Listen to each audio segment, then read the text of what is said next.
How much that cost you, Don? I was.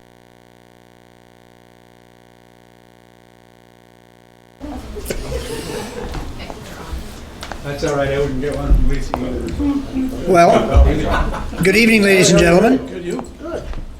I'm calling the meeting to order. It is 6:30. Would you please rise for the singing of our national anthem? Thank you. Oh, Canada, our home and native land, true patriot love in all of us command. Quand on bras s'est porté l'épée, il s'est porté la croix. Ton histoire est une épopée des plus brillants exploits. God keep our land glorious and free. Oh, Canada, we stand on guard for thee. Oh, Canada, we stand on guard for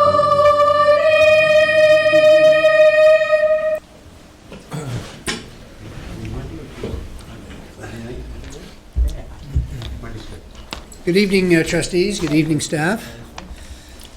Director, I would ask you to take roll call, please. Thank you, Mr. Chair. Good evening, ladies and gentlemen. This is our roll call for our board meeting of 22 May 2019. Trustee Barry. Present. Trustee Cram. Present. Trustee Danaher. Present. Trustee Jacobs. Present. Vice Chair McPherson. Present. Chair McAllister. Present. Trustee McRae. Present.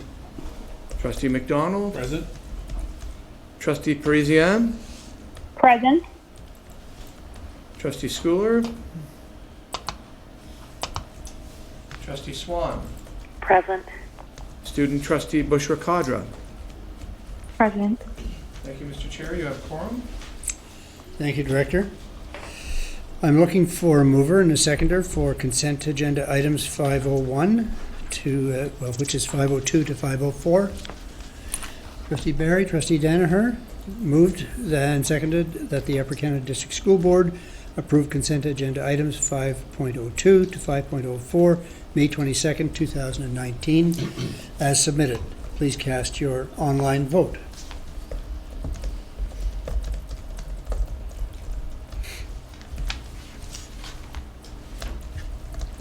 That motion carries.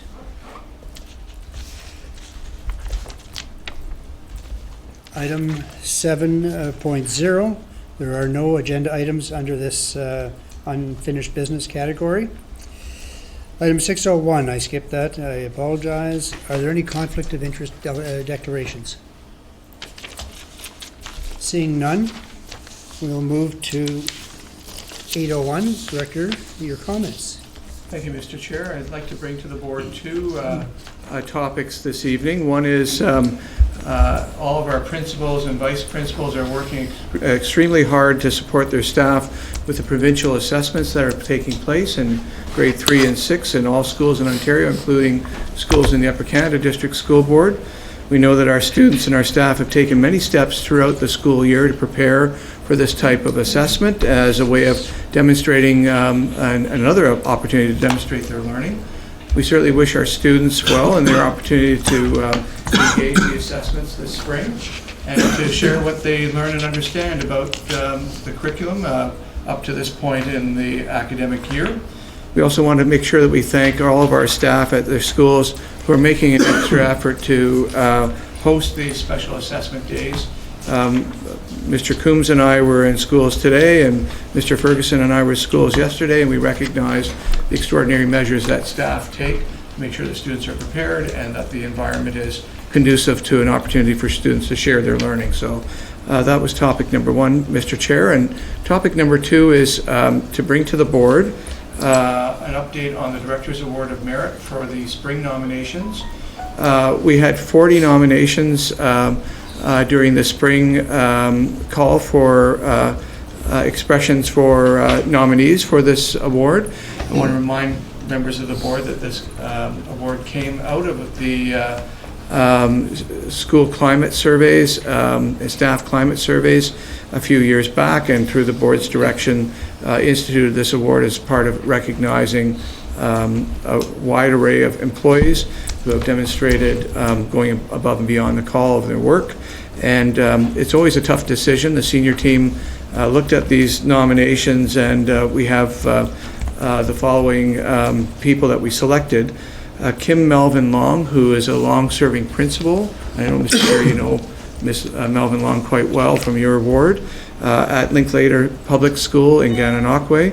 Her nomination was recognizing the significant impact that she's had on the school as a whole. The best interests of students was always her first priority in her work, and she's credited by her nominee or her nominator as maintaining an exceptional learning environment for staff and for students, and that was as a result of her great leadership. So we certainly congratulate Kim. We also have Heather Churchill, who is a guidance teacher at CCVS in Cornwall, and Heather's nominator has said that Heather is the kind of employee that goes well beyond and above the call of duty. She dedicates much of her time and energy to support the nearly 600 students at the school in their physical, mental, and personal well-being, and that she is instrumental in planning and supporting the career path and next steps that students are taking at the school after this more than 2 decades of service in performing that role.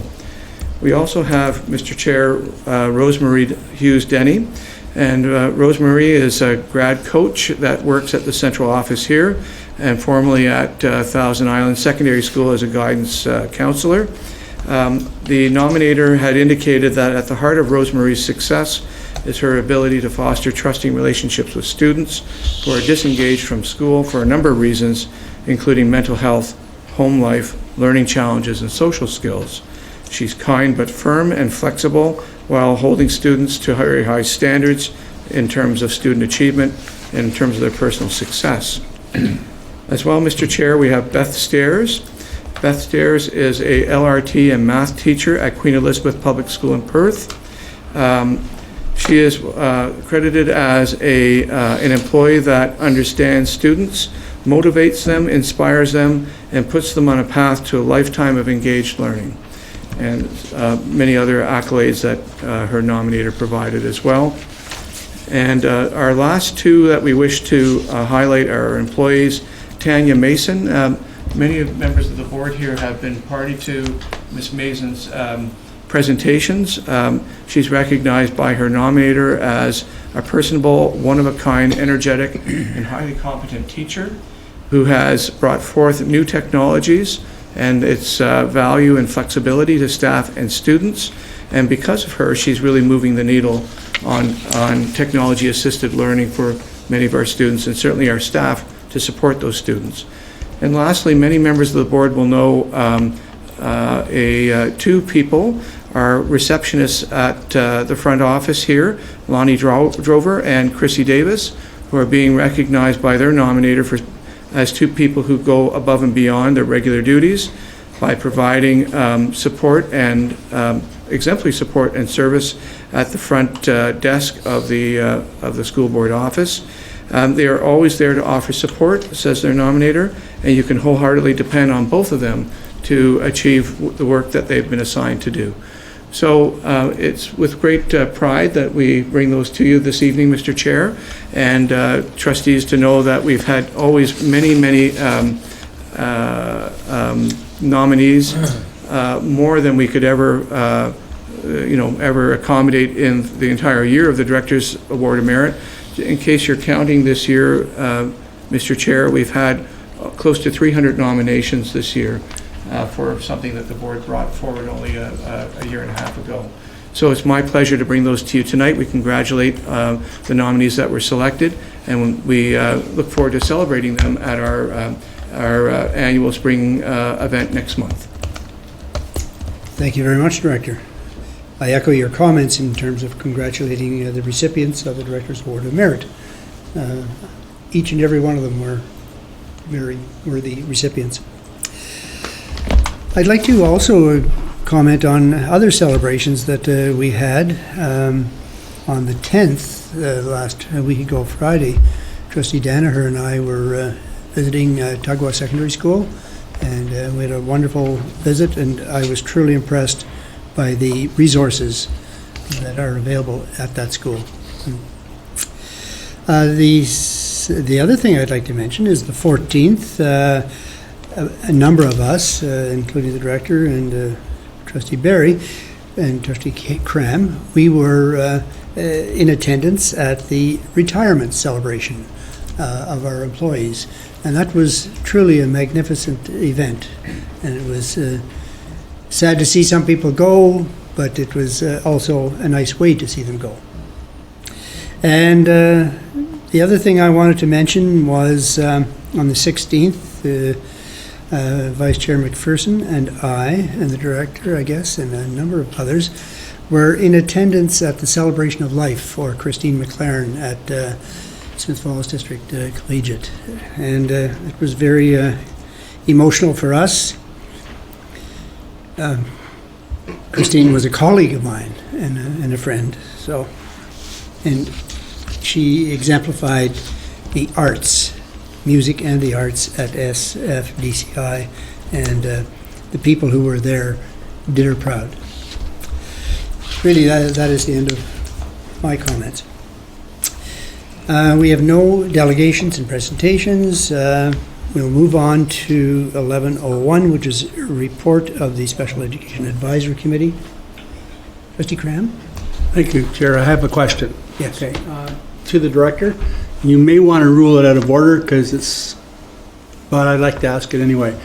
Because it's related to the testing, when you mentioned the EQAO, the new testing coming out now is the PCAP.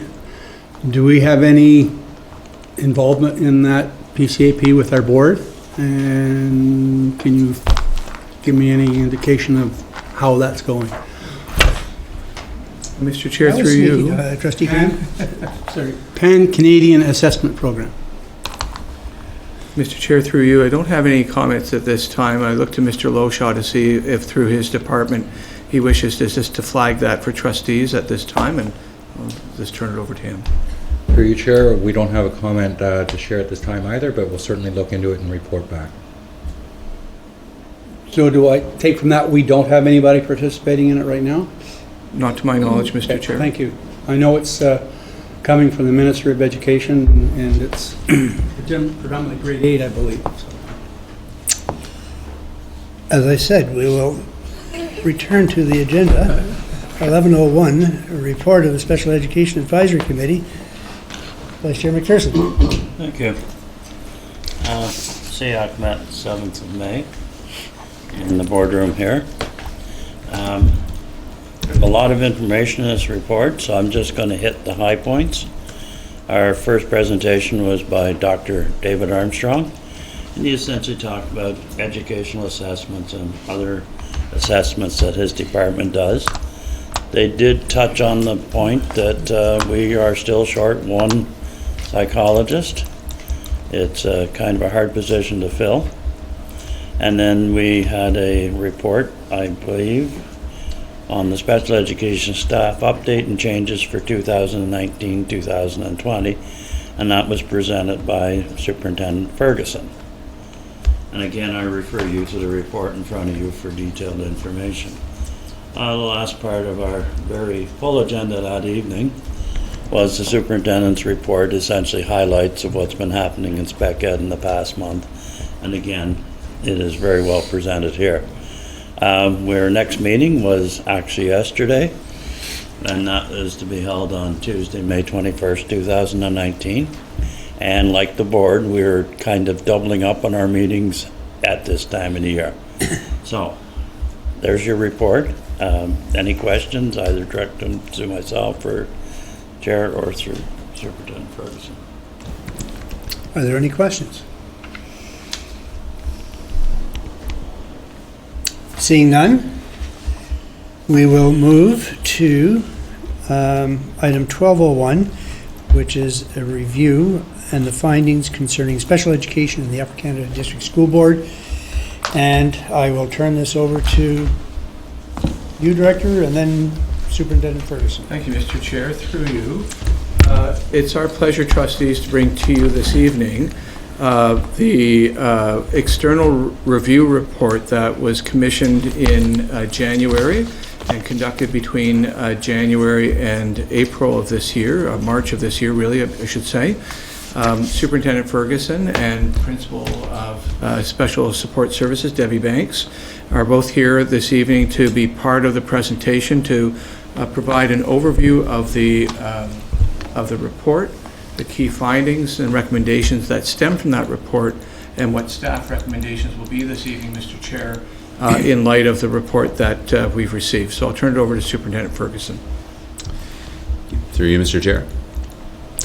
So the purpose of this report here tonight is to provide the Board of Trustees with the findings arising from a review of the Board's special education program and to provide staff recommendations in response to this review. So we're going to start by just reminding folks about what our current model is and just providing some of an overview of some of the students that we serve. So the board has developed a broad range of programs and services for students with special needs. The vast majority of students with special needs are receiving instruction in regular classroom settings by the classroom teacher through modification of curriculum and or accommodations to the learning environment. Programming for students is the responsibility of a classroom teacher in our model. Programming for these students may include intervention and support delivered by learning resource teachers assigned to each school, as well as itinerant personnel with expertise in various areas: speech and language, blind, low vision, behavior, social skills, developmental issues, and enrichment. On this graph in front of you, we have the number of students in the Upper Canada District School Board and students with IEPs in the Upper Canada District School Board. The bar at the top shows the enrollment throughout the district, and you'll notice that although that line makes it look fairly steady, there still is a drop of over 1,000 students. The line below are students with IEPs, and that number, if you look from the starting point of 2013-14 to this year 2018-19, you'll see that the number is within 10 or 15 students, so it's remained the same at 6,678 students with IEPs. On this next chart, these are elementary trends in the students that we serve, and I know that's fairly small, so I'll just highlight a couple things. All of the bars at the bottom have remained relatively consistent over the last 12 years. This graph starts in October of 2006 and runs all the way up to 2018. But you'll notice that there are some changes. The top line, the blue line, that's students with learning disabilities, and we've seen a significant decrease in the number of students formally identified with learning disabilities. On another line that I want to draw your attention to is the black line that runs through. That's students with autism, and we see the opposite taking place there, where we've seen a fairly steady increase in the number of students that are formally identified with autism. This is elementary data. A similar chart for secondary shows a similar trend. This data shows us the students that we currently have and who we're going to have into the future as these students move on into our high school. This next graph here, this is EA staffing. So you'll also notice that from 2013 all the way up until the current date, you've seen a steady increase in the number of EAs that we have deployed in our schools. 2013-14 there was 322, and as of now we have 462.5 EAs in our system. So now back to the review. The methodology that the reviewers used. The external review of special education programs and services was requested in January 2019 by the Director of Education for the UCDSB and took place during the period of January 2019 and March 2019. The reviewers met with 8 elementary schools, 5 secondary schools, and 7 focus groups. The general areas that they focused on for the school visits were Kemptville, Brockville, Cornwall, Smith Falls, and Rockland. Myself, Debbie Banks, and Julie Simons joined the reviewers for those sessions and the visits to the schools. The reviewers also reviewed key documents related to the delivery of special education within the district, and they studied exemplary practices within other boards throughout the province. This slide here, we're sharing with you their recommendations that came out of the review. The key findings formed the basis for 15 recommendations, including the following: that the board approved the establishment and resourcing of school-based and regional designated classrooms to meet the needs of hard-to-serve students, that the board implement a pilot to test a multidisciplinary team approach to program planning, intervention, and support, and that the board develop a plan to reduce the number of support staff incrementally as per existing restrictions, and that the board review and refine its hiring process to reflect the needs of the system and schools. Next, that there will be an enhanced focus on staff development and training for supporting students with special education and learning needs. And then finally, that the senior leadership team establish a plan to refresh the knowledge and use of universal design, differentiated instruction, tiered intervention, and that the schools review the use of individual education plans in light of differentiated instruction. So these are considerations regarding the approach to resourcing and sustaining special education. The review noted that the board devoted the full amount of its special education funding to resource its commitments in this area, as well as subsidizing a growing gap in special education funding that commenced in 2014. This information is not new knowledge to anyone at this table, and either is the next slide. As a result, the board directed an additional $8.6 million in support of special education in 2018 to 19, beyond what the province has allocated in this particular budget line, for a total investment of $50,400,000. The UCDSB has experienced limited success in achieving applications that secure revenue through the special incident portion, the SIP, within the provincial special education funding model. And we'll talk a little bit about that in a second. As well as significant increase in the number of requests for additional educational assistance, escalating to 462.5 personnel in 2018 and 19, and this added to the significant operational costs associated with this program commitment. So this slide here goes back to the second last bullet point from the previous slide, SIP claims comparison in boards with similar demographics.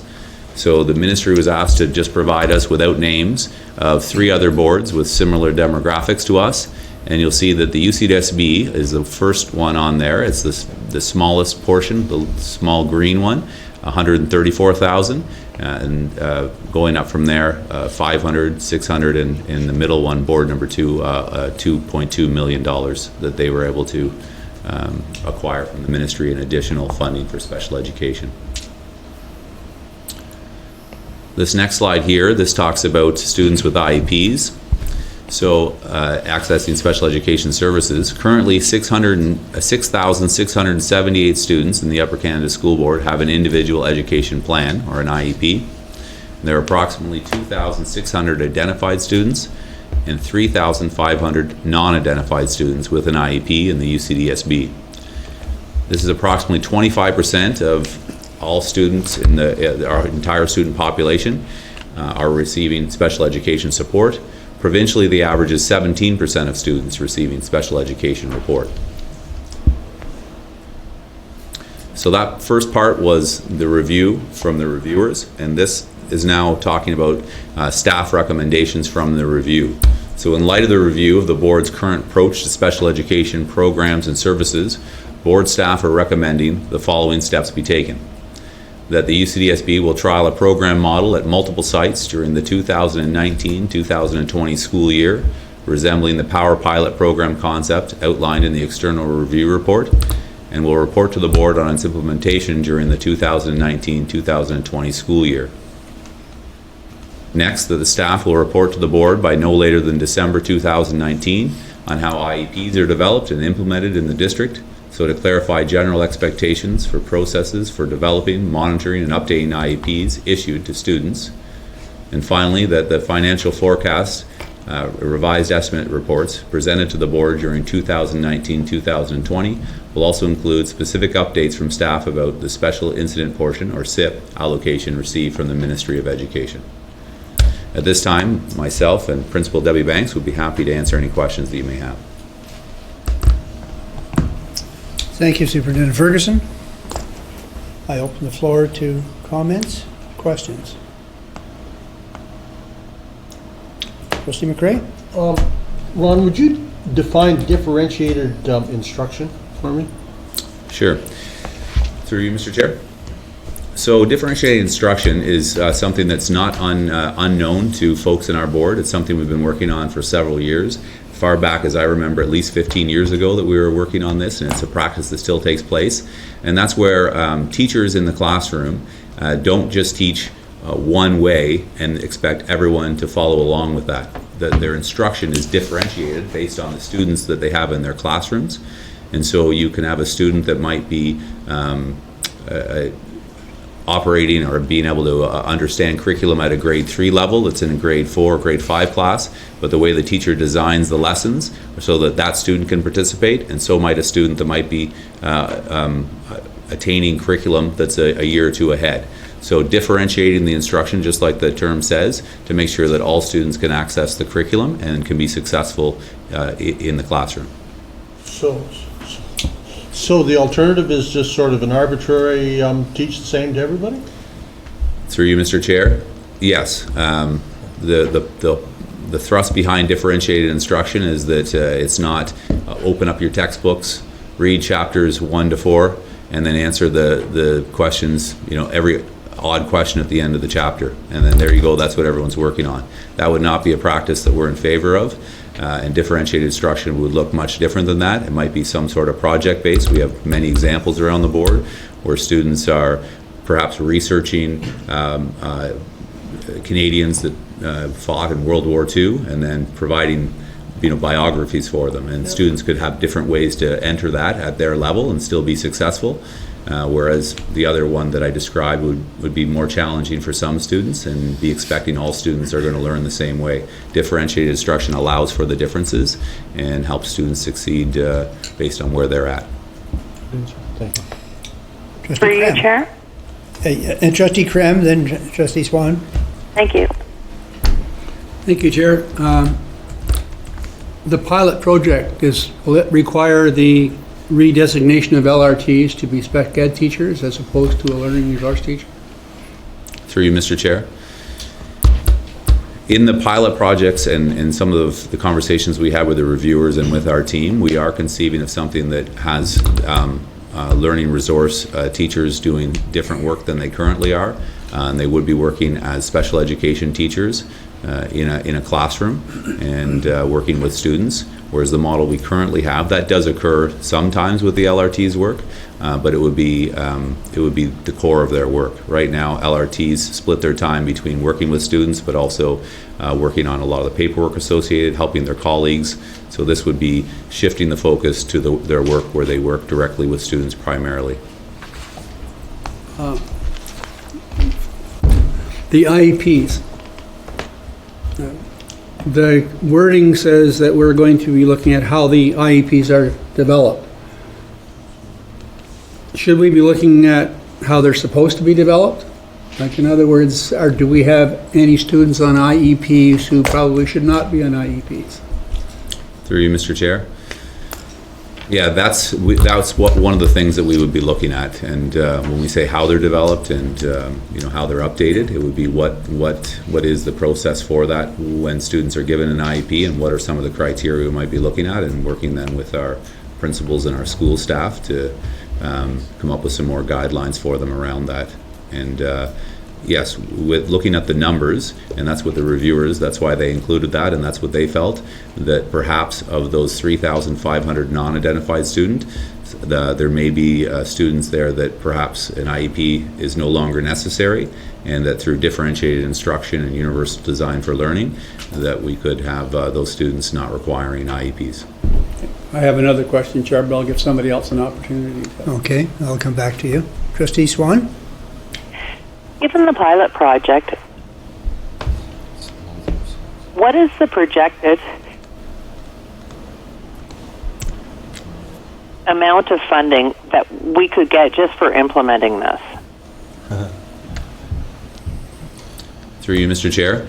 It's difficult at this point to determine or give an exact number figure. Part of the reason we asked for other boards that have models that might resemble, some of the things that happen with the pilot.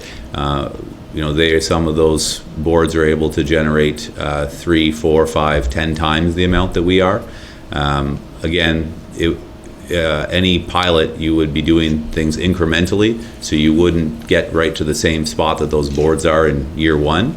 But we certainly anticipate that with shifting the model, that we should be able to increase our revenue significantly from the SIP funding. Trustee Danaher? Through you, Chair, I'm not sure if this should go to the director or to you, Mr. Ferguson. I'm looking at the 4 or 5 recommendations that you had there on the last slide, and I'm trying to understand how we get what sort of savings or what sort of revenue we're looking at to eliminate the $8 million deficit that we have. I guess I'm trying to, maybe I'm premature with the question. Maybe we're not there yet, but at some point will we be able to connect the dots there? Through you, Mr. Chair. So with some of these pilots, when we talk about having a model where we have sites and we have students that are working together with similar challenges or similar needs, we anticipate that model would help us reduce the number of educational assistants that are required. As you saw, each year it's been going up and up and up, and we think we can stop that, and there'd be some savings that we could realize through that. And then there also would be, again, the opportunity to increase our revenue by changing our model, and we're hopeful that our SIP funding would increase. So both of those should help us, improve our financial situation in the area of special education. Superintendent Ferguson, could I ask you a question, if I don't mind, trustees? Shifting the model to the one that's being presented here, could you tell us how this will impact the service to students? Through you, Mr. Chair. So, as I mentioned before, we were able to go around with the reviewers. And one of the interesting things on our journey was that when the reviewers asked the principals and the teachers and the educational assistants and the community partners, the parents, all the groups that they spoke to, they asked them what they would do if they had a magic stick and they could create any model that they wanted. And all of the stakeholders that we spoke to, we heard relatively the same message, and they were asking for a shift like this. So we anticipate in looking at different scenarios that this might serve our students better. We're fortunate that may also result in financial savings and increase in our revenue, but we believe that making some changes to our current model will serve our students better. We certainly heard when we went around that people feel that there's some gaps and there's some areas that need to be supported, and that principals feel they need more flexibility and more options available to them to better support students. So at this point, we're believing that this is going to be beneficial to students in our system. Okay, thank you. Trustee McDonald? And then Thank you.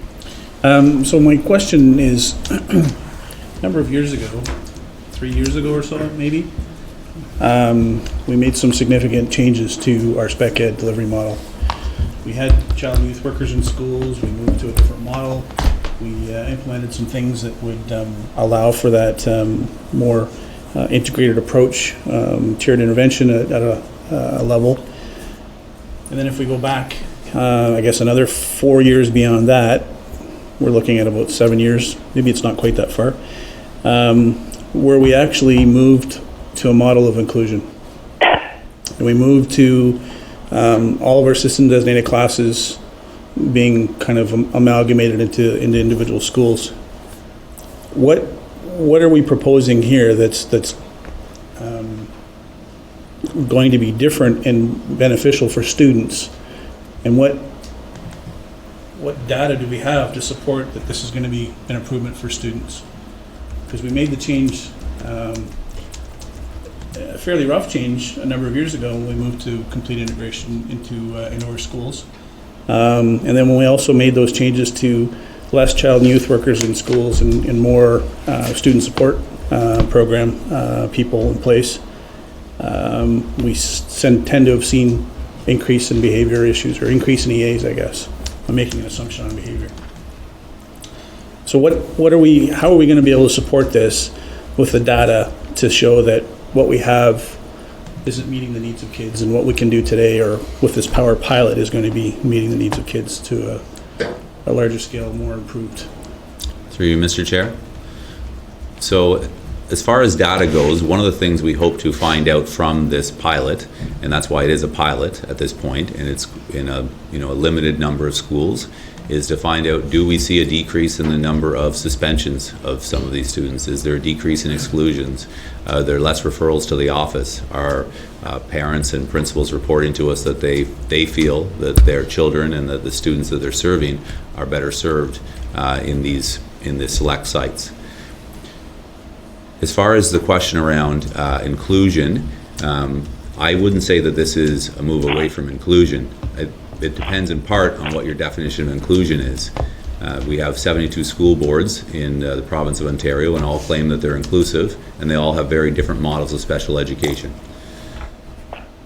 What we heard, or what the reviewers heard, and we heard with traveling with them, is that a number of stakeholders, including the people working on the front lines in the schools, feel that the version of inclusion that we have has gone beyond what they think is beneficial to the students in some areas, and has limited their ability to serve those students. So that's the feedback that we received, and that's part of why these recommendations have been brought forward.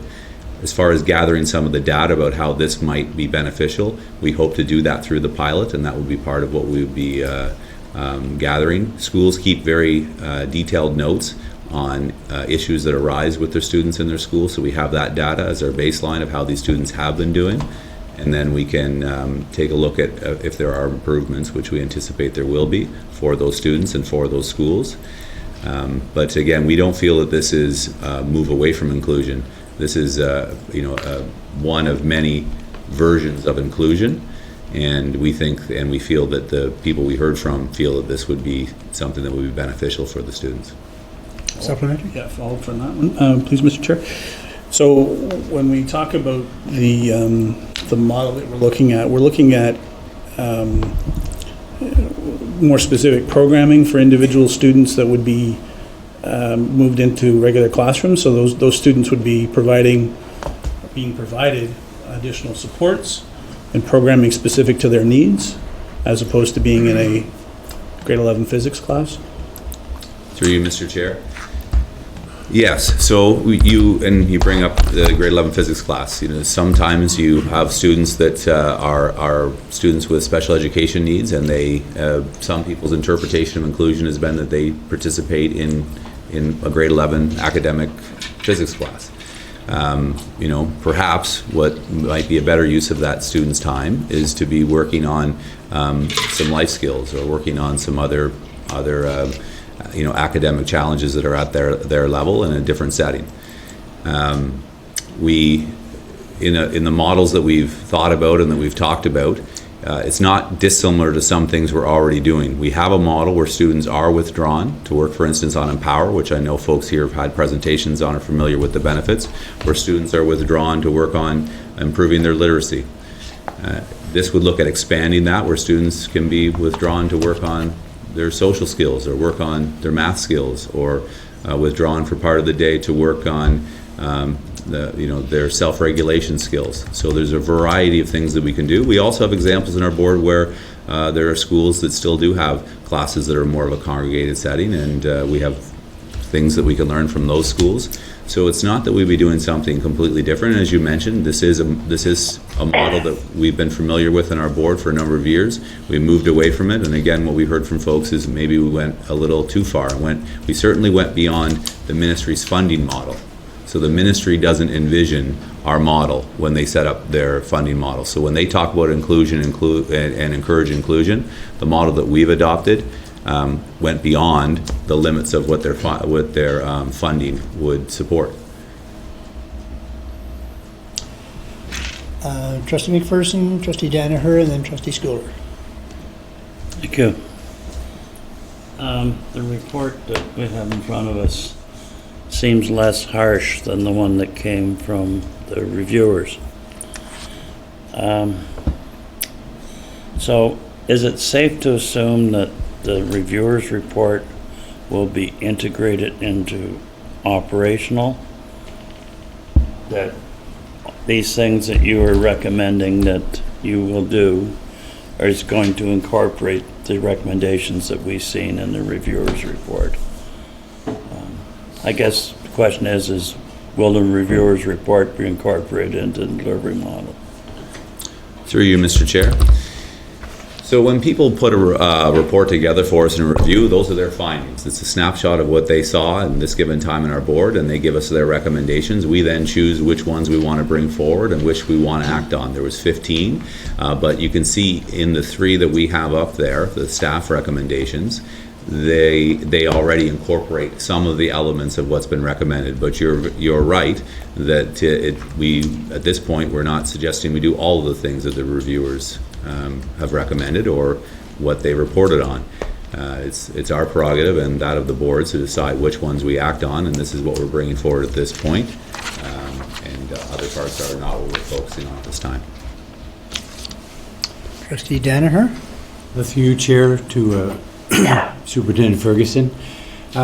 Moving toward this approach to spec ed for next year, as we inch our way there, what effect does it have on the board positions that currently support spec ed and are funded through the spec ed envelope?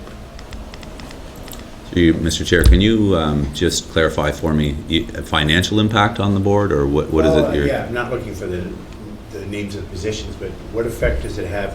Like you've mentioned probably reduction in the A's and that sort of thing as a cost savings, and I'm wondering if there's a similar effect to the board positions, any of the board positions that are under the spec ed envelope that are funded through spec ed. Through you, Mr. Chair. At this point, we're just bringing forward the overall recommendations. At a future board meeting, we would bring specifics, and Board of Trustees would have an opportunity to weigh in on what they were in favor of or not in favor of, and those would include, possible changes at all levels. Okay, thank you. Trustee Schooler? Yes, through you, Mr. Chair, to Superintendent Ferguson. I'm wondering if you could tell me, under our current model, what the percentage of classroom teachers that are working with exceptional students in their class, what percentage of those teachers have special ed qualifications? Through you, Mr. Chair, we can try to provide that information for you, but what I can tell you is that there are teachers that don't have special education qualifications. There are some administrators that don't have special education qualifications, but all of our special education teachers must have special education qualifications to have that position. Supplemental question, if I may. So under the new proposed model, what percentage of staff working with exceptional students would have special education qualifications? Through you, Mr. Chair, the students that would be in the classes that we're proposing, or the programs we're proposing as part of the pilot, just those ones specifically, all of them would. It would be a requirement. So when we're considering the effectiveness of programming, recognizing that under the new proposed model, staff working with exceptional students have taken the time to dig a little deeper into the realm of working with exceptional students, one would naturally assume that with no disparagement meant upon any staff that are working without those qualifications, but one would assume that there would be a level of expertise that would be a little bit deeper than perhaps generally it exists now. Is that fair to say? Through you, Mr. Chair. Yes, I would agree with that. Certainly when people get qualifications and take that training, that increases their knowledge and their abilities in that area. And the other part of that as well is that folks that go out and take courses in certain areas have an interest in that area, and it's something that they want to do. There's no requirement that they have training in special education, so if they've chosen to do that, it's because they're interested in knowing more about it and working, in a lot of cases, in working with students with special education needs directly. And we have several of those staff that have their special education specialists as well. Not a requirement, but many of them do. Thank you. Trustee McDonald. Thank you. My question is on the IEP recommendation. There's some mention in here about the number of IEPs we have compared to the rest of the province. There's a number of students who are non-identified having IEPs. I'm going to ask this question: is it really a cost impact for us? Are those students requiring an EA? Are those students actually impacting the $8 million that have IEPs? Through you, Mr. Chair. Of the three items that we've highlighted here, the SIP funding, the possible changing of the model to reduce some of the staffing that we employ, this final one with the IEPs would definitely be the lower end of cost savings, but where we see the cost impact on this particular part is that there is staff who are special education staff spending their time creating the IEPs, updating the IEPs. When you look at that number, you divide it by a number of schools, it's 45, but there's IEPs, but then there's more, some schools are smaller and some are larger. So you look at that on a school by school basis, you have some staff spending a significant amount of time creating the IEPs and maintaining them. But yes, this would not be, this one would not be an area where there would be dramatic savings for the board. Follow up, Mr. Yes. Chair? So when I review the requirements for having an IEP, you don't have to be an identified student to have an IEP. And then I go back and I think of our mission, and we're preparing all students for a successful life. And an IEP is simply that. It's giving those students that little bit of extra, whether it be time or support or something, to help them get to the finish line. So I'm not really concerned about the number if it's achieving our mission.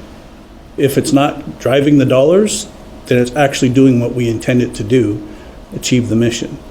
And so if it's there and we get a report back, I just don't know that we want to spend a lot of time chasing something that's not going to amount to anything for us. And so I'm okay to get the report back in December, but I'm really leery of of us trying to focus on whether we should reduce the number of IEPs or not. Because what we're saying to the communities is that the dollar is more important than your student success.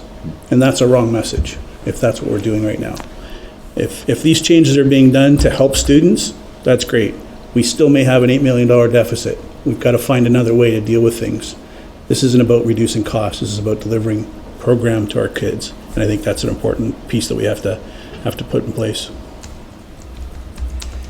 I have a question further to Trustee McDonald's comment. While the number of students with IEPs may or may not be much of a cost saving or significant, am I correct in thinking that what is significant is the amount of resource time of staff in the development of these IEPs? Through you? Yes, that is correct. That's where there would be potentially some cost savings as well, but also just the investment of time when they're working on the IEPs, creating them and updating, mailing them home during the times that it's required to go home. There are some costs associated with that, and there's also the cost of time, where when those special education staff are doing that, they're not working with students. The other part, just to mention about that as well, and to Trustee McDonald's point, we are concerned as well when we look at that number and why we feel we need to do a little more investigation, that perhaps we have students that are unnecessarily identified as students, special education students. If their IEPs are just requiring minor accommodations, perhaps they're not needed. To Trustee McDonald's point, there may be other students certainly don't meet the criteria for identification, but a formal identification, but require an IEP to be successful, and certainly those ones should remain. It's what we'd be looking at as ones that perhaps list things that are simple accommodations that in 2019-2020 school year we would be expecting all of our teachers to do in a classroom. So hopefully that answers your question. Thank you. Trustee Krem. Thank you, Chair. In the report, you mentioned it's going to be in multiple schools. Do we have any idea at this point how many schools, and is every ward going to have some sort of a pilot project in its place? Through you, Mr. Chair. We haven't made final decisions on that yet. Again, part of that will depend on what we bring forward and areas related to budget as well, and what we can afford to do. But certainly in the models that we've been developing, there would be at least one in each of the wards, yes, which gives us a nice geographical distribution and also allows trustees within their own ward to stop in and see how things are going as well. Trustee McRae. Thank you, Mr. Chair. I'm wondering about the pilot program. I assume is leading towards the possibility of it being spread and increased after the results from the pilot project are in. And I'm wondering, what I've heard for measurables were possible increase in SIP funding as a revenue and the reduction of EAs. I want to make the point that EAs are probably the lowest paid people in the system, or near it. But what I heard was that there, in this new pilot program, would be classrooms and spaces dedicated to special learning. Did I hear that correctly? Through you, Mr. Chair. Yes. Okay. And currently in our schools, you will find in the majority of our schools learning resource teacher rooms already, and other schools are not at capacity, as this board's well aware. So certainly that would be a factor we consider as well in schools that we were wanting to pilot this, that they would have the room, would have extra space available. For some versions of this that we've looked at and that we've run some simulations on, some of the programming could be delivered in what are currently known as the learning resource teacher room. What I'm hearing, anecdotally, just that it's the composition of classes that make for difficult learning situations. And I liked what I heard about that survey presentation, and I would, I'm just left wondering if the increase of this $8 million was coincidental with the changes 7 or 8 years ago, or whenever these were. If they sort of went in unison. There may not be, I gather some of our financial people are on course or something tonight, but I would like to know if just when the programming changes came, if that sort of happened about the same time as the...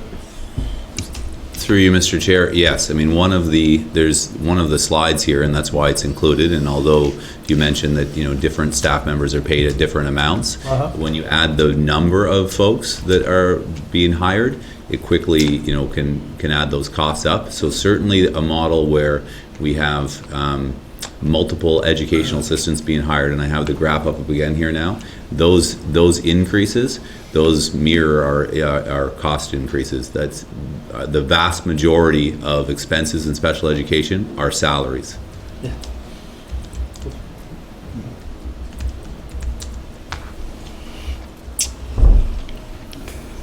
Trustee Cram. Thank you, Chair. Do we see any conflict with policy 454 in inclusive education for our students? Through you, Mr. Chair, no. If there was, we wouldn't bring something like that forward. And again, what's being suggested here is a very modest beginning to exploring different pilots and different options. And that will provide us time to look at the data, to review how it's working, and to ensure that it's done in a way that doesn't put us in conflict with any policy. We wouldn't bring anything forward or launch anything that would put us in conflict with any ministry policies or board policies. Trustee McPherson? Just it should also be noted that several years ago, they started reducing the high needs amount to the boards, where they attempted to. Historically, this board had a very high rate of student identification, and as such, our per pupil amount for special education was higher than comparable boards. They didn't change the size of the pie. They reduced the size of the pieces, and I would say somewhere between $10 and $11 million was taken from us in the high needs amount, and that also accommodates for some of that $8 million that we threw at it to try to offset that loss. And it was about that time that the special incidents portion became more viable. So, just a bit of history. Trustee McDonald? Thank you. I don't want to put fan the flames or put water on the flames, but just some history. 2015-16, we overspent special education by 1.2 million. 2016-17, we overspent special education by 1.4 million. We're now at 8 million. Has nothing to do with high needs amount. That was done by that time. SIP has been around since 2010. So it went from 1.7 in 2 years to 8 point something? 1.4 in 2016-17. To 8 point something. Well, that'd be pretty easy to track. Any further questions?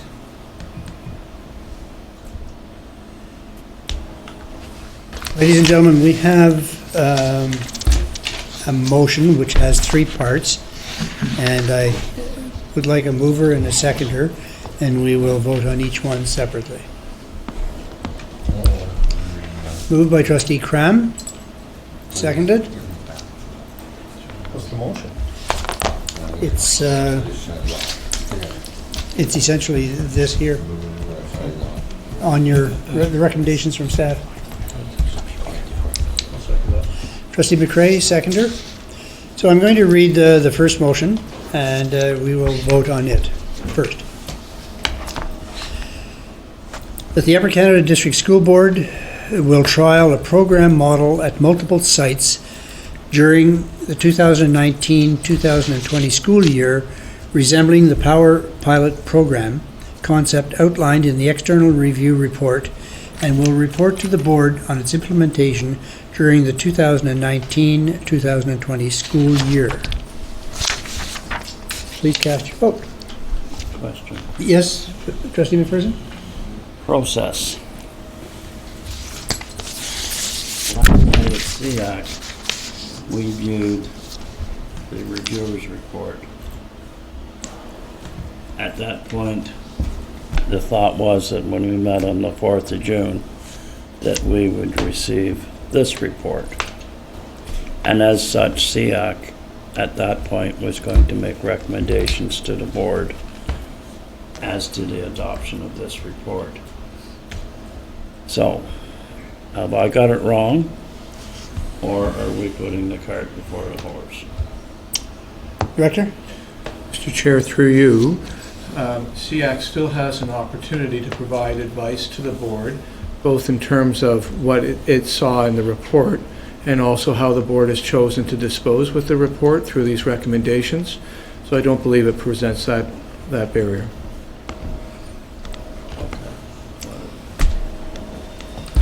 Is everybody satisfied with the process? Through you, Chair, Trustee Swan? I would like to see CX comments before we vote on if we're implementing this or not. Thank you. Mr. Chair, you have a motion on the floor. We do have a motion on the floor, and unless there's any further questions or debate.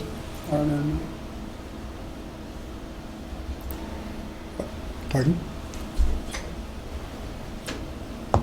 Then we'll proceed with vote on the motion which I just read.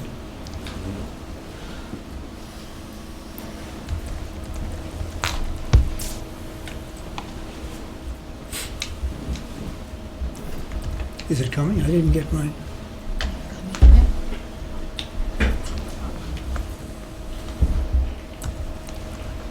Yeah, I think so. Thank you. Good evening. Nothing? We're having some technical difficulties. Could I have a show of hands in terms of those in favor? Online? Please vote me against. Karina Pettigier in favor. Ryan Jacobs in favor. That motion is carried. I'm moving to the second motion. I assume I have the same mover and seconder. That staff will report to the board by no later than December 2019 on how individual education plans are developed and implemented in the district, so to clarify general expectations for processes for developing, monitoring, and updating IEPs issued to students. Any further discussion? Trustee McRae.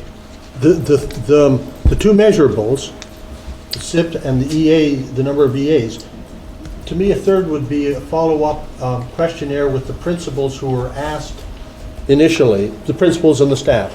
I would hope that another measurable in December of 2019 would be this, some feedback from the in-school staff. Is that, are we understood on that? I take your question or your comment. Am I correct in assuming that that would be included in the processes for developing, monitoring, updating? Yeah. Yes? Yeah. Okay. Well, good. Trustee, Director? Mr. Chair, through you, I think what would be helpful in that report back to trustees is looking at the Ministry of Education's requirements, guidance and direction about what they've outlined about how IEPs are to be approached. There's a very detailed description about that in their special education guide. It's referenced in the report. There's a hyperlink to some of that material. And I would suggest that as the staff brings back the report, part of that is comparing the process that the ministry outlines about how these plans are developed with what's our in-house approach. Is that clear? Should I take the vote by hand? Try it again, I've just refreshed, so let's... Okay. So the vote is coming up on your screen soon? No. Okay, all those in favor? In favor. Karina Pettigier in You favor. in favor, Larry? I'd like to abstain, please. Okay. Trustee Jacobs? Trustee Jacobs in favor. That motion is carried. So I am now No. Lisa's opposed. and Trustee there's Swan Lisa. was in favor. I'm now moving to the third motion, that the financial forecasts, revised estimates, reports presented to the board during 2019-2020 will also include specific updates from staff about the special incidents portion allocation received from the Ministry of Education. Any questions, comments? Would you read that again? Sorry? That the financial forecasts / revised estimates reports presented to the board during 2019-2020 will also include specific updates from staff about the special incidents portion allocation received from the Ministry of Education.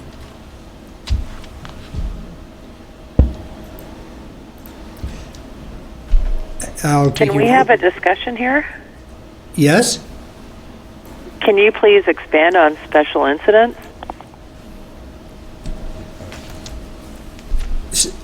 Special incidents? You mean the SIP program? That's what the special incident is. Yes, and why it wouldn't be included anyway. It would be included. Updates would be included about the SIP program. Thank you. Any other questions? Could I have your vote by hand, please? All those in favor? Everybody here? Trustee Parisier? In favor. Trustee Jacobs? In favor. Okay. Trustee Jacobs in favor. Everybody's in favor? Trustee McCrae? Mr. McPherson? I abstain from all votes. Okay. That motion is carried. Thank you very much. And now, if I can get back to my agenda. Trustees, we will move to item 1202, Communication and Relationship Management Plan Update. Thank you very much, Superintendent Ferguson and Principal Banks. Sure. We will move to presentation by Superintendent Phil Dawes, Superintendent of District Alignment, and April Scott Clark, Interim Manager of Communications. Thank you, Chair. You just give us a moment, we can all get our screens coordinated, perhaps? Happy to do that. I assume you want us on the PowerPoint presentation, Yes, please. which would be the second one. I'm there. Everybody there? If I'm there, everybody's there usually. Okay, proceed. Thank you.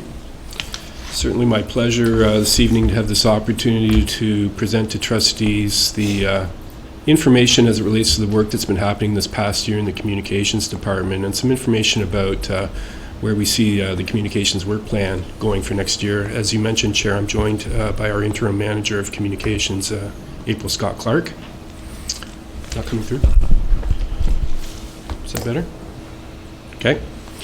And I did want to mention as well, if trustees aren't aware of the communications team that we have that works on this, Mark Calder, Derek Castleman, and the newest member of our team, Jody Hall. And I do want to recognize the hard work that they do in the communications department.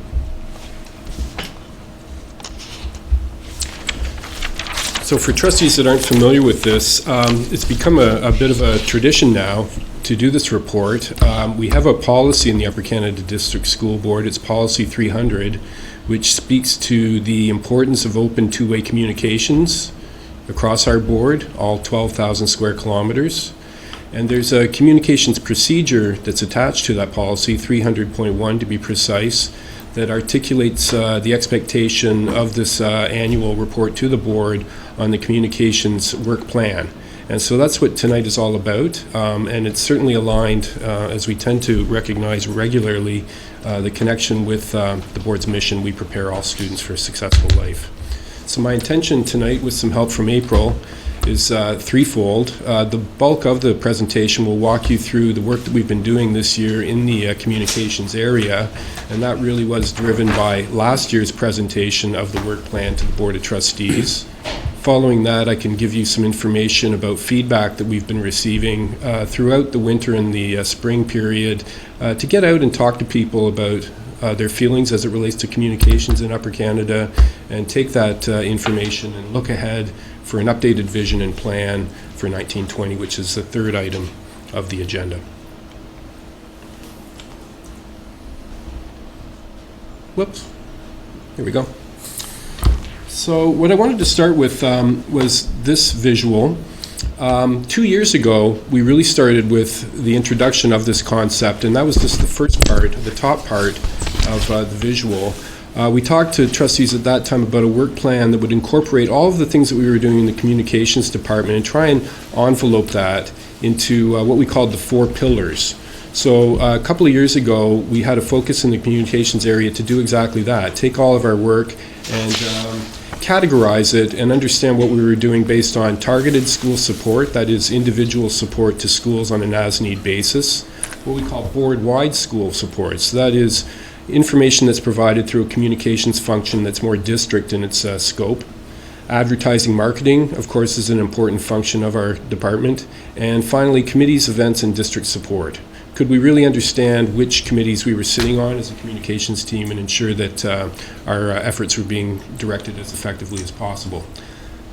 Last year, when we came forward with the plan, we articulated that we wanted to stick with the 4 pillars, but get a little bit more articulate, and that's when we came forward with this idea around the 5 Ps. And the 5 Ps, as you can see, is places, programs, pupils, parents, and profession. So that's what we've been doing this year in the communications areas, staying with those 4 pillars, but trying to get more precise so that we understand how the work that we're doing falls in place with those 5 Ps. And we've made an effort in your presentation tonight to take all of the work that we've been doing, and I'm not sure this is an absolutely comprehensive list, but it's probably close to everything that we've been trying to do this past year and how that fits under the 5 Ps and the 4 pillars. And my point tonight is not to go through those line by line. That would take an awful lot of time, and our team has been very, very busy.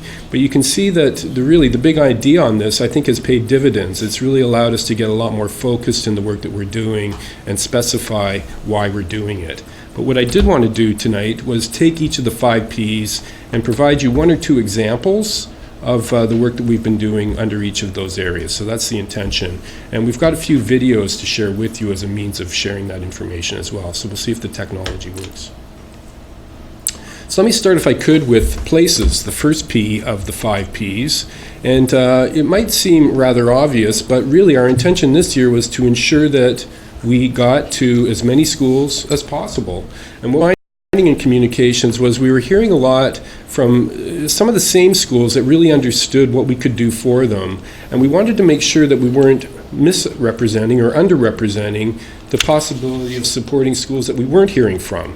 So we started this year with an objective to get out at least once to every school across the Upper Canada District School Board. And I'm very pleased to announce that we're very close to that goal. I think we're just a few schools away, and we plan to get to those schools by the end of the school year.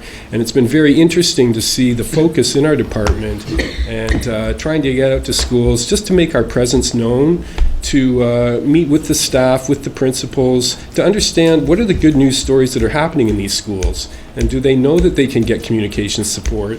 Or maybe there's just some questions that they have in their mind that they didn't think to ask until we were there. So it's been a very interesting exercise, and I think it's worked very well. The second area is programs. And I wanted to share 2 examples on this one with you. The first is the support that we've provided this year on Indigenous Ed. Continued support in iLeads Days, Eagle's Nest, and most recently the TLC +4 days, and I've got a video to share with you on that. The other one is around our registration campaign. This is something that we've been involved in the communications department for a number of years, and we continue to get better at this, and we felt good about the work that we were doing this year on that front as well. So let's see if this works. I've got 2 videos to share with you here. The first one on the left is a short video we had that you may have seen this. It's in alignment with our registration campaign that we rolled out this year. And the one on the right is a video that was specific to the TRC +4 event at Russell Public School.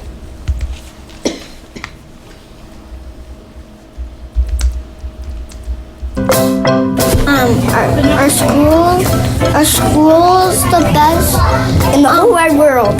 It learns our brains. It gets our brains to learn. I love my school. I love to play toys and eat snack and eat cookies. Sometimes they let me answer the question, and that's fun.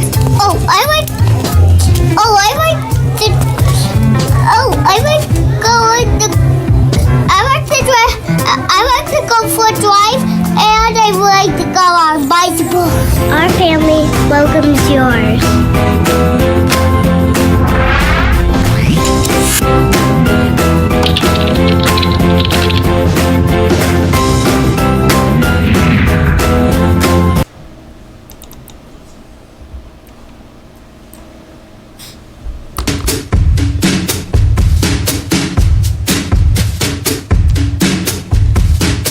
Hi, my name is Bill Montgomery. I'm the Indigenous Education System Support Teacher for the Upper Canada District School Board. Today we're having our TRC +4 gathering. TRC stands for Truth and Reconciliation Commission. The +4 means that it's been 4 years this summer since the Commission came out with its final reports. We've got 16 schools attending this year, 3 different locations. Today we're in Russell, tomorrow, next 2 days we'll be in Kemptville, and then the 4th day we're in Drummonds. Approximately 250 students per school, and we have a feast 2 of the evenings, Monday evening and Wednesday evening. One thing that we've done the last 2 years is all of our students have done a wonderful job of working on Indigenous education throughout the year, different mixing up within the curriculum. They've all made projects, which you'll probably see some video of as well. They've worked hard and learning about our different peoples and our ways of life in the past and continuing now and into the future. So a lot of knowledge developed, and this is not a culminating event, but it's to give them a little bit of more teachings for what they've learned so far this year. Certainly we've been doing it for about 10 years, but as I mentioned, this is the 4th year since it's been actually TRC related events, and each year we have approximately 1,000 students taking these teachings. Grade 5 and 6 teachings, grade 5 and 6 schools from the 16 students from the 16 schools this year. So we have one more area. We'll be in Brockville next year, and that way all of our elementary schools are participating in Truth and Reconciliation gathering, and then we'll continue circling around the board. It's the TRC +4. Every year, a bunch of knowledge keepers come to a school, and classes come in and they share your knowledge with their knowledge with you, and I got to experience like Inuit games, and I also got to experience drumming and about like how the French got to Canada and stuff, because we're learning about Indigenous things in our classes, and it's a good way to learn more about it. My favorite part today was drumming because we got to do different songs, and I've never done it before.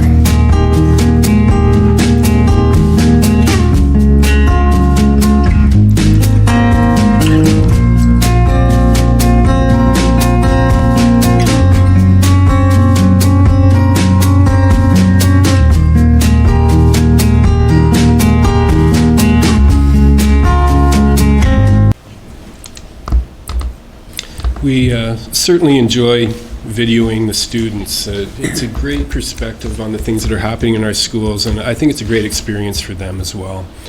Before moving on to the next P, I did want to take a moment just to give trustees a bit more information about the way that we do our registration campaign. By virtue of this table that has some stats on it, the idea here is to give you a better perspective on the different media that are available to us and how we try to use those media in as effective a way possible to reach scope across our large area.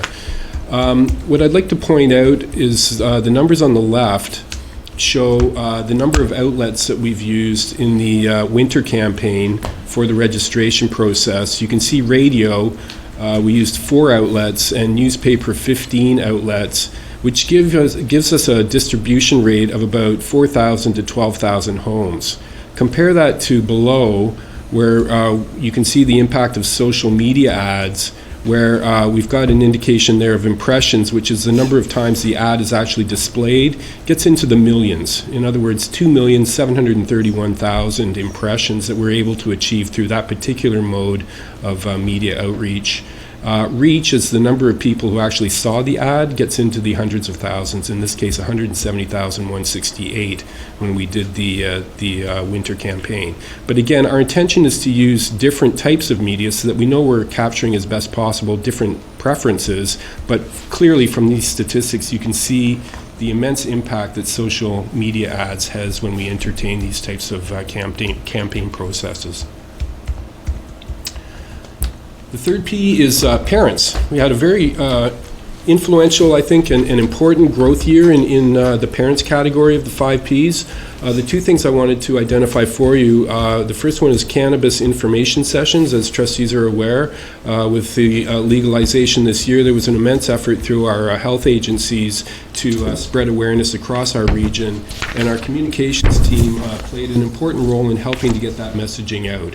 We worked in partnership with a number of schools, our coterminous board, and the health units at 22 events. And in particular, what I really appreciated was a live streaming event that we did right here in this room that went out to participants across the region. It was the first time that we had worked in collaboration on that type of project, and I think it worked very well, and we look forward to doing that again when the need or opportunity arises. Secondly, just live streaming generally.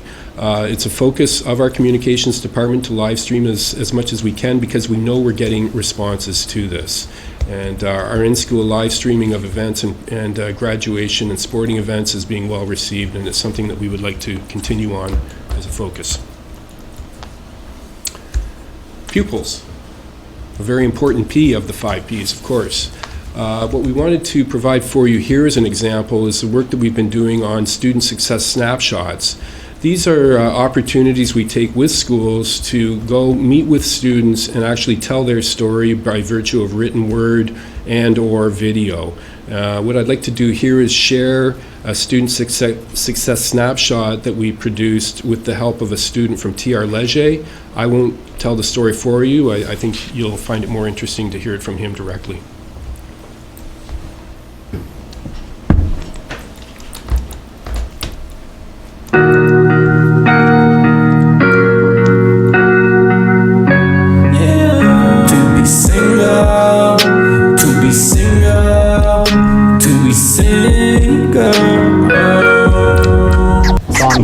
Montreal, Quebec, originally.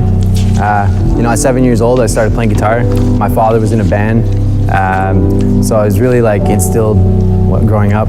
Yeah, and then I was into like classic rock growing up. I had big long hair, big curly hair. I was in a little band, and then as I kind of grew up, I just kind of gravitated towards the hip hop community and fell in love with rap, and now here we are. See you looking back at me. So I started like making hip hop records at around 17. I have a huge team around me. Shout out to Young Mitch. He just put out his tape this week, so that's what we're promoting right now. But yeah, so I started at 17, making a bunch of music with my friends and stuff, just freestyling, at parties or whatever. And then I went out to Edmonton at 21, and that's where I learned how to actually engineer my sound and how to mix and master. And then I took what I learned out there, and I came back out here, so I was able to master my craft. And then now I'm headed back out there with my studio, and I'm already 10 albums deep, 10 albums in, all mixed and mastered by me. So there's definitely progression. Well, right now I'm at TR Leger. I'm taking the entrepreneurial studies course, and with that, it's helped me focus more on my brand and how to properly market myself, how to get myself into the world, how to properly promote myself. So it's really helping me look further and aim higher, aim bigger.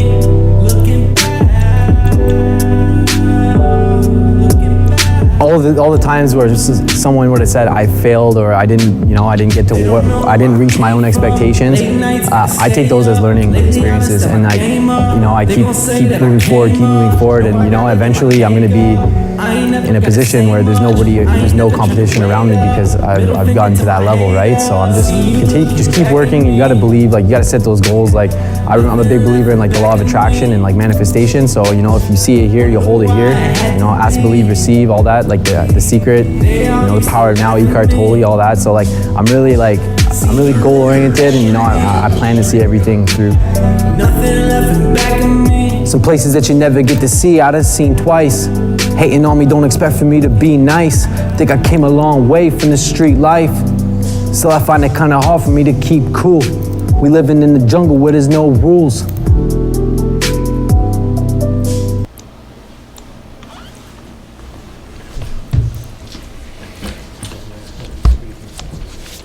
The fifth and final P of the 5 Ps is profession.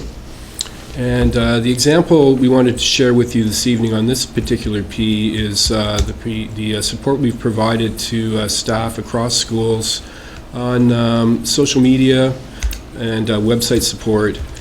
This is coming through a number of ways. We get requests through formal channels such as Ask UC. We respond in the communications area to calls and emails that we get. And I think one of the most positive things we did this year was website training sessions with schools, either in person or through Skype. And so that's something that we would look forward to continuing on with the next version of the plan.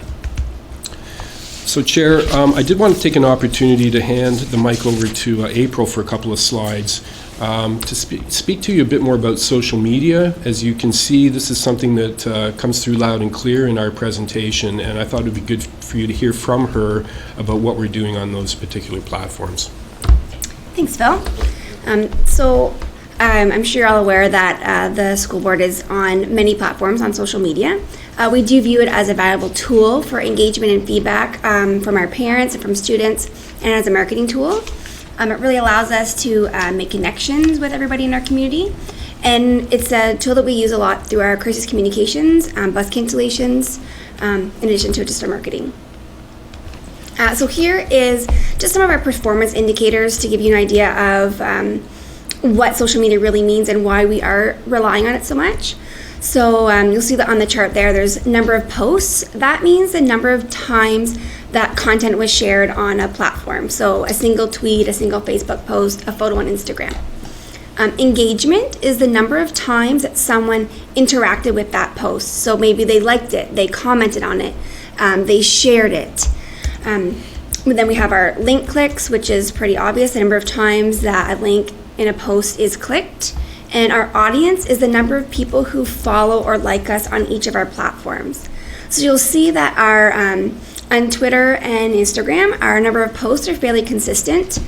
But what you'll probably notice is our engagement on Facebook is up significantly, and our following is also up. So we're really working more efficiently in those areas and really drilling down and looking at our analytics and finding out how we are reaching those audiences. Instagram has been a huge area for us this year. We've we have more than doubled our following there, and as you can see, our engagement is through the roof. We are finding that parents, not just students, but parents as well, are on Instagram, especially our the younger demographics, where it's our kindergarten, grade 1, grade 2, are on there, and we find that a lot more schools are really becoming more familiar with Instagram and having their own accounts.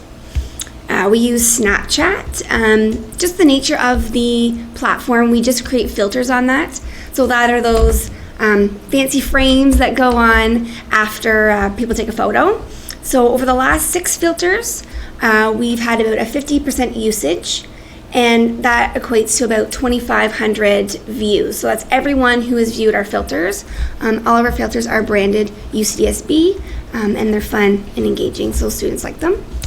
Live streaming, as Phil mentioned earlier, is something that we are doing. So these are statistics just from our live stream channel. That doesn't include our Facebook Lives. So we've had about 30,000 views from the past 11 events. And that doesn't take into account the graduations that we have coming up, which we'll be doing, I believe, 12 of them this year. So that just gives you an idea of the true impact that social media is having on our audience and how we're working with them. Thanks, April. No problem. I had a bit of an aha moment. We had an opportunity recently to present to the Student Senate, and I had the senators there, and I asked them, how many of you guys use Twitter or Facebook? And none of their hands went up. And then I asked them, how many of you use Snapchat or Instagram? Every one of their hands went up. So we still know that Twitter and Facebook are being used across our board, but not so much by the students, I don't think, as much as by the adults. So it's really helping us to get in alignment with what we're trying to achieve here. So I did mention we're into the next part of the agenda. What did we do this year to get a bit of feedback so we can understand what people are talking about, what they're looking for in the way of improvements, what's on their mind? We went out, as we've done in previous years, and tried to talk to people. We presented at 5 Family of Schools meetings with school principals. We met with the Parent Involvement Committee. As I just mentioned, we met with Student Senate. We've done a wide number, as I mentioned earlier, school visits, and that's always an opportunity to hear from students, from staff, from principals. We have our communications email, which is a constant and regular source of information for us. And of course, we have social media directly, which provides us with information. So when we started digging in and asking questions, this is what we thought we heard, and just tried to break this down into general themes without getting too much into the nitty-gritty. But we were sensing more notice, advanced promotion of special recognition for schools is something that, in particular, our principals were asking for. More communication, please, with schools regarding summer events. Could we have attendance at more secondary school events? Maybe we've been focusing a bit too much on the elementary. Could we get to some of those secondary events? Thank you very much. More Snapchat filters. A larger focus on equity and inclusion would be nice. And could we have increased training and support for live streaming? So we really appreciate getting that feedback, again, because it helps us to understand the focus that we would like to take next year.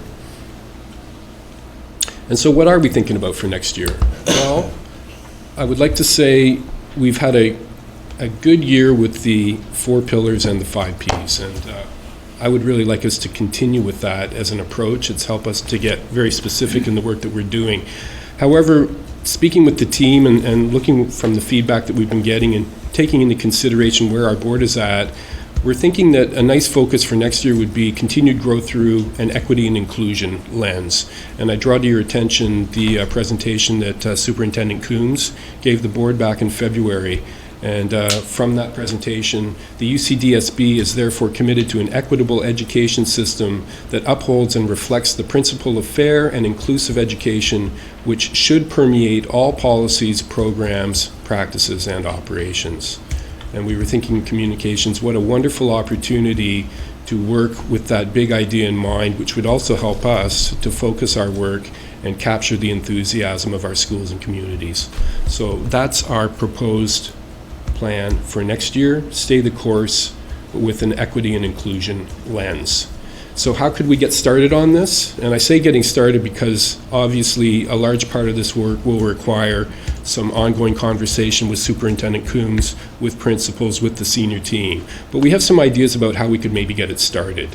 And one of them is to continue TUSC awareness to promote character always. Another one is connection with international students. As mentioned earlier in the feedback we received, could we get a little more targeted and precise on our special recognition days? That would be a wonderful thing to do going into next year.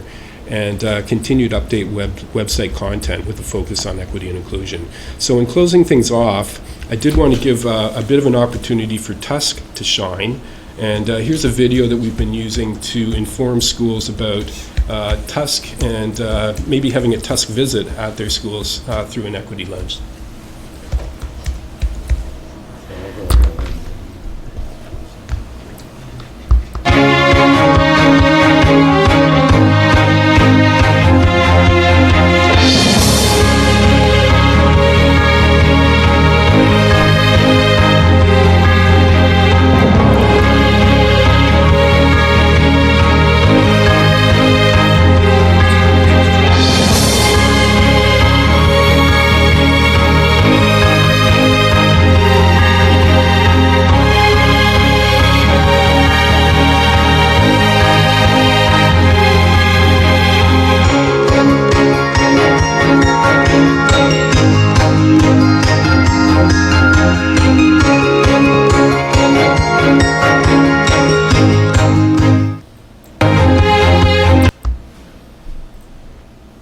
thank you for the opportunity, Chair. I'd be pleased to entertain any questions. Thank you.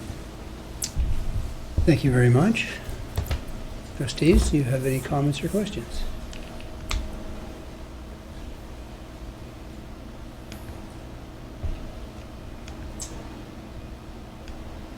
Trustee Barry. Could you, through the chair, could you elaborate on how you intend to update the website content? Through you, Chair. We have been communicating with schools the different requirements for website maintenance. There are schools' responsibilities and there are district level responsibilities as well. So I really appreciate that question because we do want to encourage our schools to maintain what they control on their individual school websites on a regular basis. At our level, we're also cognizant of the fact to keep that information up to date. What we're suggesting through the plan is that we could use equity and inclusion as a way to really keep those websites vibrant. So some of that would be a responsibility on our part at the district level.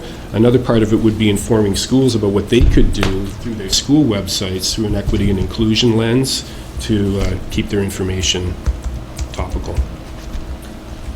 Can I continue? I noticed that, you'll stop me if I'm incorrect. I noticed that Winchester Public School, there was a change of principals at Christmas time, and I noticed that the principal was Susan, and I approached I said off the record, I approached the school principal. Should I have approached the communications department to just have it updated like it was Karen Patterson. Yeah.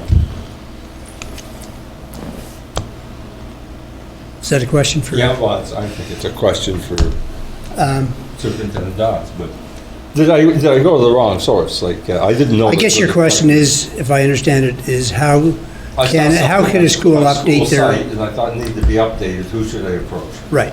As a trustee. Superintendent Dodds. To be doing it properly. Right. No, through you, Chair, I appreciate the question, and I think it is an example of what we're looking for from schools, and it can be a bit challenging, right? Schools have a lot going on. We want to know. So more than happy to entertain anything that you can inform us on topics like that, and we'll certainly take the necessary measures to see that it's updated and corrected accordingly. So thank you for the information.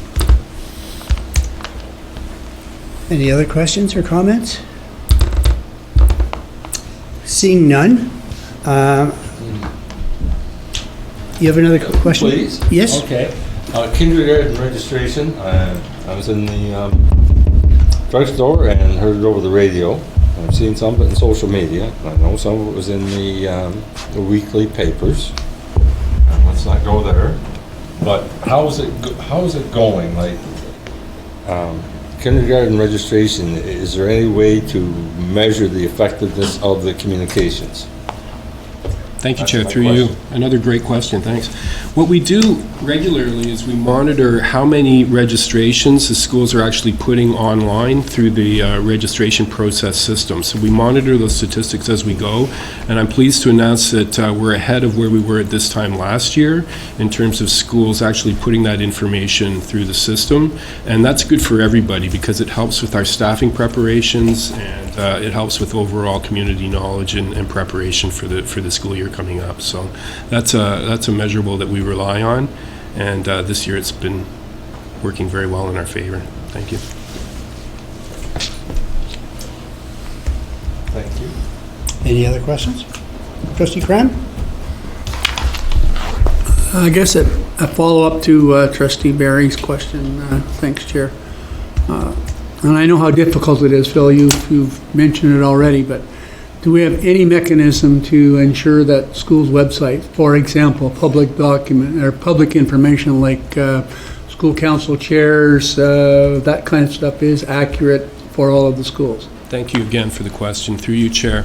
So again, we started this year by informing principals of this through the Family of Schools meetings. I would remind trustees it's been about a year and a half since we refreshed the website, so they needed that reminder now that it's a regular opportunity, I would word it that way, to inform their public through their public site. So we have the Family of Schools meetings that we can continue to do, and what we're also doing through the Communications Department is regular, what I would call, for lack of a better word, audits. So we're taking a look at school websites to find out if there's information missing, and then we're making the effort to reach back to those schools to remind them to update them accordingly.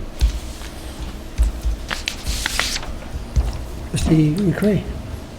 So you remind schools, so we have about 80 schools. How long would it take to update the website physically if you were in the building? Through you, Chair. I think for some schools, it's just a matter of becoming more familiar with actually doing the work. Once you become accustomed to it, it's not a difficult undertaking at all. So they might just not be aware that it needs to be updated, and just a reminder about how to do it. So we're entertaining that work now. But I will point out, I still feel that the majority of schools are keeping track. For a variety of reasons, some schools just once in a while need a reminder, so we're happy to give that to them. But it's not an onerous undertaking. Thank you. Seeing no further questions, thank you very much, April. Thank you very much, Superintendent Dawes. I appreciate your work, and keep on trucking. At this point, there are no agenda items under other business, and we are now moving to private session. Do I have a motion, please? Do we need, pardon? Is there a motion coming? Yes, I'm sorry. We are having difficulty with this one, aren't we? You're doing your best to ignore him, you know. Article 1501, request to amend the board bylaws. Trustee Cram, would you care to report, please? Thank you, Chair. This came as a referral from our board meeting back, I think, in April, if I'm not mistaken. Because our current bylaw, which was 745, says the planning meetings of the board shall be held once a year in February. We have found that, the committee's found that it was difficult to stick to the month of February. There's the number of facilities in our region that can handle a group our size is limited. It also made it difficult with the election year and the turnover of board in December to get a planning session and a facility organized within a few months. So the recommendation coming back from the bylaw committee was that we amend it so that we would add, take out the word in February, and we would substitute in a time frame between January 1st and March 31st of each calendar year. So that would be a motion moved by myself and seconded by Trustee McDonald. Thank you. I will read the motion formally. Whereas a motion was brought forward to refer the date of the annual trustee planning session to the bylaw committee, and whereas the present bylaw restricts the planning session to occur in the month of February, and whereas being restricted to a particular month makes it more difficult for the planning committee to find an appropriate venue, and whereas the planning committee needs some flexibility to find an appropriate venue, be it resolved that the Upper Canada District School Board bylaws, Article 7.45, be amended by striking out in February and substituting in a time frame between January the 1st and March 31st of each calendar year. Any comments, questions? There being none, are we casting? We're going to try. We're going to try an electronic vote here, folks.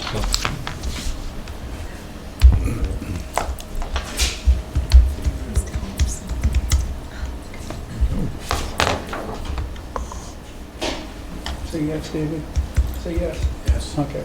Is it up? Only because you seconded the motion. It will be. It is up. Everybody else is up. Seriously. I'm in favor.